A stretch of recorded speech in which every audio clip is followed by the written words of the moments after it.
Жолдасым қайтыс болды.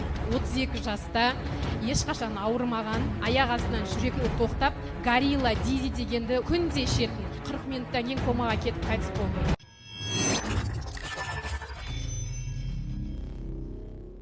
Газдалған сусын ішетіндер бар ма? Пепси-кола, кока-кола, макси-чай, горилла ішетіндер. Бұлардың бәрінің құрамында аспартан деген қант бар. Химиядан жасалған қант. Bir тамшысы бір тонна суды тәтті қылып жібереді. Сондықтан газдалған сусындардың құны өте арзан. Су мен жаңағы газдалған нәрсе ғана, одан кейін краска қояды. Тұмау тиді, язва бірдеңке болған кезде жаңағы иммунитетін түсіріп жібереді да, газдалған сусын жаңағы рақты көбейтіп жібереді.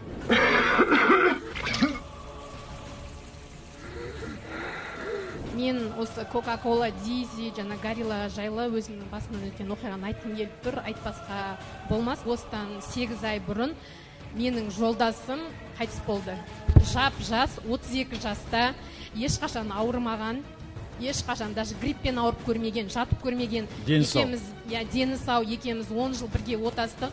Сонда бір ауырып көрмеген жігіт аяқ астынан жүрегі тоқтап, сонда соңында бұны біз тексертіп, бұл неден болуы мүмкін, ауырмаған, ешқашан даже вообще жалғысы етпеген, ешқашан денсаулығына бұл қалай болуы мүмкін деген бізге жұмбақ болды да.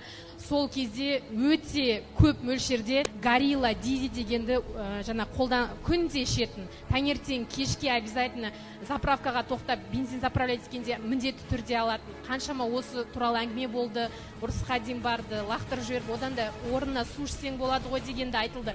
Бірақ уже адам зависимый болғаннан кейін тастай алмайды екен, тығылып ішіп жүрген күндерде болды. Соның салдары міне сондайға алып келді. Сондықтан барша қазақтың жастарына, жігіттеріне, қыздарына барлығына айтатын, ішпеңіздер дегім келеді. Себебі осыдан болды. Ол дәлелденді. Жаңағы дизи горилланы ішкен кезде энергичный болған сияқты болып көрінесің ғой, шаршаған кезде. Сол энергия бөлінген кезде жаңағы жүрек қағысы, оны маған кардиолог түсіндірді, 200 соғады екен, тахикардия. Сол моментте жаңағы комаға түскен кезде 200 соқты жүрегі, давление 180. Сол таңертең сағат 10-да 10 мөлшерінде екі қасындағы бірге істейтіндер айтып жатыр да. Солар айтады, 2 дизи ішкен, 2 бутылка дейді.